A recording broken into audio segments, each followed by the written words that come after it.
ക്രിസ്തുവിൻ്റെ മഹാജൂബിലി ആഘോഷിക്കുന്ന ഈ അവസരത്തിൽ ഇവിടെ ജനിച്ചു വളർന്ന വിശുദ്ധ കുര്യാക്കോസ് ഏലിയാസച്ചൻ്റെ ജന്മഗൃഹത്തിലേക്ക് വിശുദ്ധൻ്റെ ജ്ഞാനസ്നാന ദേവാലയമായ ചേന്നങ്കിരി സെൻറ്റ് ജോസഫ് ചർച്ചിൽ നിന്നും ഒരു തീർത്ഥാടനം സംഘടിപ്പിക്കുകയുണ്ടായി. മറ്റു സ്ഥലങ്ങളിൽ നിന്ന് വ്യത്യസ്തമായി ബോട്ടിലായിരുന്നു തീർത്ഥാടന യാത്ര. മറ്റു സ്ഥലങ്ങളെപ്പോലെയല്ല കുട്ടനാട്ടുകാർ ഇപ്പോഴും ജലഗതാഗതത്തെയാണ് ആശ്രയിച്ചു പോരുന്നത്. ചേന്നങ്കിരി സെൻറ്റ് ജോസഫ് ചർച്ചിലെ വികാരി ബഹുമാനപ്പെട്ട ജോസഫ് വാണിപുരക്കലച്ചൻ്റെ നേതൃത്വത്തിൽ സംഘടിപ്പിച്ച തീർത്ഥാടന യാത്ര വാർഡടിസ്ഥാനത്തിൽ ഉച്ചയ്ക്ക് 2 മണിയോടെ സ്റ്റാർട്ട് ചെയ്ത് സെൻറ്റ് ജോസഫ് ചർച്ചിൽ ഒരുമിച്ച് കൂടിയ തീർത്ഥാടകർ പ്രാർത്ഥനയ്ക്ക് ശേഷം 3 മണിയോടെ ഇവിടുന്ന് വിശുദ്ധൻ്റെ ജന്മഗൃഹത്തിലേക്ക് പുറപ്പെട്ടു. വിശുദ്ധൻ്റെ തിരുനാൾ ആഘോഷിക്കുന്ന ഈ അവസരത്തിൽ എല്ലാവർക്കും അതൊരു വ്യത്യസ്തമായ അനുഭവമായി മാറി ഈ യാത്ര. ഈ യാത്രക്കായി മണിമലത്തറ ജോസ്മോൻ ചേട്ടൻ്റെ ഡോൺ എന്ന വലിയ ബോട്ടും കാവനാട് തോമസ് ചേട്ടൻ്റെ ചെറിയ ബോട്ടും അവർ വിട്ടു നൽകി. കൈനഗിരി ഭാഗത്തുള്ള ഇടഭാഗങ്ങൾ പോകുന്ന വഴിയിൽ ഞങ്ങളോടൊപ്പം കൂട്ടുചേർന്നു. 3:45 കൈനഗിരി ചാവറഭവൻ ജെട്ടിയിൽ എത്തിച്ചേർന്ന ഞങ്ങൾ അവിടുന്ന് അങ്ങോട്ട് പദയാത്രയായി ചാവറഭവനിലേക്ക് പോവുകയായിരുന്നു. ഭക്തി നിർഭരമായ ഈ അന്തരീക്ഷത്തിൽ ചാവറയച്ചൻ്റെ മണ്ണിൽ പാദം പതിപ്പിക്കാനും തീർത്ഥാടന യാത്രയിൽ പങ്കുചേരാനും ആയ ഞങ്ങൾക്ക് ഇത് അനുഗ്രഹീത നിമിഷം. ഇപ്പോൾ ചാവറഭവൻ വരെ 4 വീലർ വാഹനങ്ങൾ എത്തിച്ചേരാനാവും. എന്നാൽ ചാവറയച്ചൻ്റെ കാലത്ത് ഇവിടെയെല്ലാം വെള്ളമായിരുന്നു. ചാവറയച്ചനും വീട്ടുകാരും ഇവിടുന്ന് വള്ളം തുഴഞ്ഞാണ് തൻ്റെ ഇടവക ദേവാലയമായ ചേന്നങ്കിരി സെൻറ്റ് ജോസഫ് ദേവാലയത്തിൽ എത്തിച്ചേർന്നിരുന്നത്.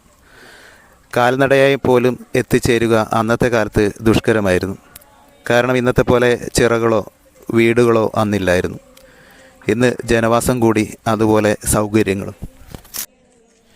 കുരിശും കൊടിയും മുത്തുക്കുടകളും ഏന്തി പ്രാർത്ഥനകൾ ഉരുവിട്ട് ചാവറപിതാവിൻ്റെ ജന്മഗൃഹ ദേവാലയത്തെ ലക്ഷ്യം വെച്ച് ഞങ്ങളങ്ങനെ നടന്നു. അതൊരു മനോഹര കാഴ്ചയായിരുന്നു ഇവിടെയുള്ളവർക്ക്. ഈ ഭാഗങ്ങളെല്ലാം ഇപ്പോൾ 1877 ചേന്നങ്കിരി സെൻറ്റ് ജോസഫ് ചർച്ചിൽ നിന്ന് ഇടവക പിരിഞ്ഞ് പുതിയ ഇടവകയായി മാറിയ കൈനഗിരി ഇടവകയുടെ കീഴിലാണ്. ഇവിടെ വാഹനത്തിലെത്തിച്ചേരാൻ സൗകര്യമൊരുങ്ങിയത് ഈ അടുത്താണ്. ഒരു സാംസ്കാരിക നായകനായ ചാവറപിതാവിൻ്റെ മണ്ണിൽ വികസനങ്ങൾ എത്തിച്ചേരാൻ വൈകുന്നു. എന്തെന്നറിയില്ല. അക്കരെ നിന്നും 40 കോടിയോളം മുടക്കി ഒരു പാലം നിർമ്മിച്ചെങ്കിലും 10 വർഷത്തോളം നോക്കുകൂത്തിയായി അത് കിടന്നു. ഈ കരയിൽ നിന്നും അപ്രോച്ച് റോഡ് നിർമ്മിക്കാനാവാതെ അവസാനം സഹികെട്ട നാട്ടുകാർ മുന്നിട്ടിറങ്ങി ഒരു ജനകീയ റോഡ് നിർമ്മിക്കുകയായിരുന്നു. അങ്ങനെയാണ് ഇവിടൊക്കെ വാഹനം എത്തിച്ചേരാനായത്. എന്നാൽ ഉദ്ദേശിച്ച റോഡിൻ്റെ പണി ഇപ്പോഴും അവിടെ തന്നെ നിലച്ചിരിക്കുന്നു.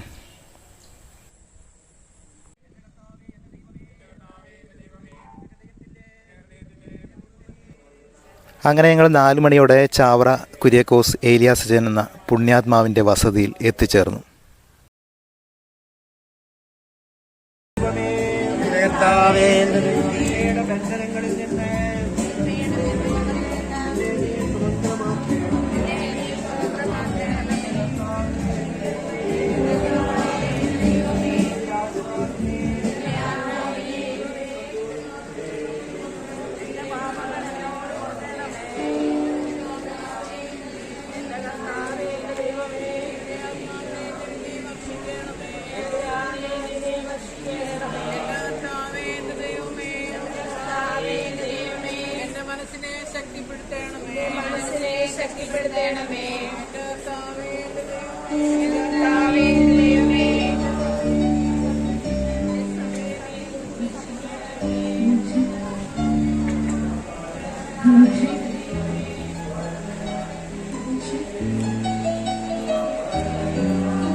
Hello, hello, hello.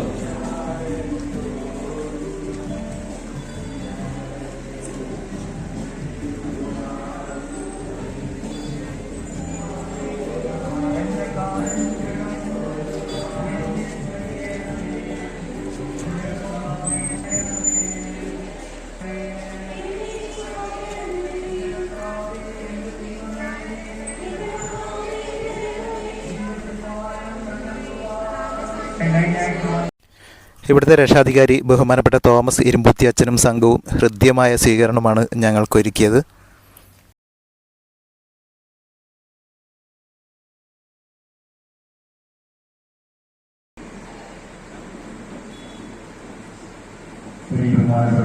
ആര് വന്നാലും അവരെല്ലാം വലിയ സ്നേഹത്തോടുകൂടി ഇവിടെ കൊണ്ടുവരാറുണ്ട്. ദൈവജനത്തെ, ഈ മക്കളെല്ലാവരെയും വികാരി അച്ഛനോട് ചേർന്ന് ഞാൻ ഈ വിശുദ്ധമായ ദിനത്തിൽ ചാവറ പിതാവിന്റെ മാധ്യസ്ഥം തേടിക്കൊണ്ട് നമ്മുടെ കർത്താവ് യേശു മിശിഹായുടെ തിരുക്കുടുംബത്തിന് എല്ലാവരും. ഇതാണ് ചാവറയച്ചൻ്റെ ജന്മഗൃഹം. ഇപ്പോഴും ഒരു കേടും സംഭവിക്കാതെ അതിനെ മനോഹരമായി തന്നെ സംരക്ഷിച്ചു പോരുന്നു. ഒരുപാട് ഭക്തജനങ്ങൾ ഇവിടെ എത്തിച്ചേർന്ന് ചാവറയച്ചനോട് പ്രാർത്ഥിച്ച് അനുഗ്രഹങ്ങൾ പ്രാപിക്കുന്നു.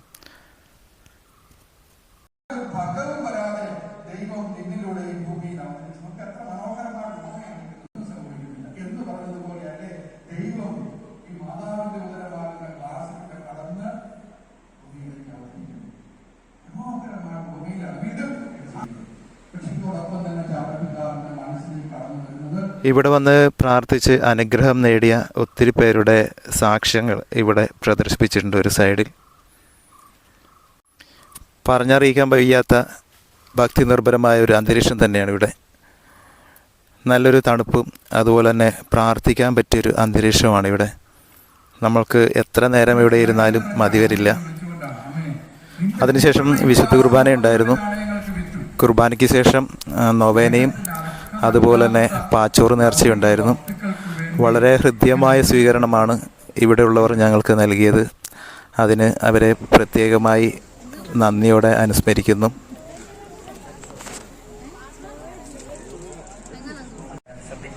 നല്ല വാക്കുകൾക്ക്, ആശംസകൾക്ക്, പ്രാർത്ഥനകൾക്ക് നന്ദി.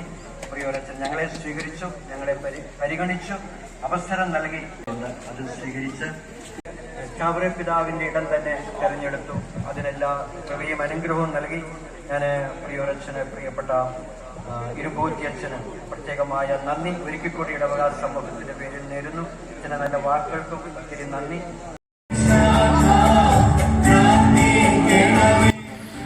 അതുപോലെ തന്നെ ഇവിടെയും നമ്മുടെ രമേശ് ചേട്ടൻ മിറർ കൊണ്ടുള്ള അത്ഭുതം ഇവിടെയും തീർത്തു വെച്ചിട്ടുണ്ടായിരുന്നു. ഒരുപാട് പേര് കൗതുകത്തോടെ അത് ചെന്ന് ദർശിക്കുന്നത് കണ്ടു.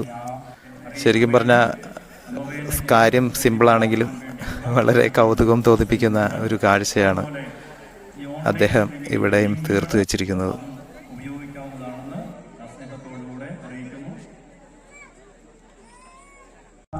എല്ലാവർക്കും അച്ഛനെ എപ്പോഴും വേണമെങ്കിലും വന്ന് കാണാം. എപ്പോഴും വേണമെങ്കിലും ഏത് രമേശന്റെ ആ ത്യാഗ മനോഭാവത്തെ നമുക്ക് നന്ദിയോടെ അനുസ്മരിച്ചേ മതിയാവും. കാരണം വളരെ മനോഹരമായൊരു കാഴ്ചയാണ്. വീഡിയോയിൽ കാണുന്നതിനേക്കാളും വളരെ മനോഹരമായ കാഴ്ച. കാരണം അടുത്ത് നിന്ന് കണ്ടാൽ മാത്രമേ അതിൻ്റെ ശരിക്കുള്ള വ്യൂ ദർശിക്കാൻ കഴിയുകയുള്ളൂ. എല്ലാത്തിനും ശേഷം ദീപപ്രഭയിൽ മുങ്ങിക്കുളിച്ചിരിക്കുന്ന ചാബ്രഭവനോട് യാത്ര പറഞ്ഞ് ഞങ്ങളും തിരികെ ഞങ്ങളുടെ ദേശത്തേക്ക് യാത്രയായി. ദീപപ്രഭയിൽ വേറൊരു മനോഹര കാഴ്ചയാണ് ഇവിടുന്ന് നമുക്ക് ലഭിക്കുന്നത്.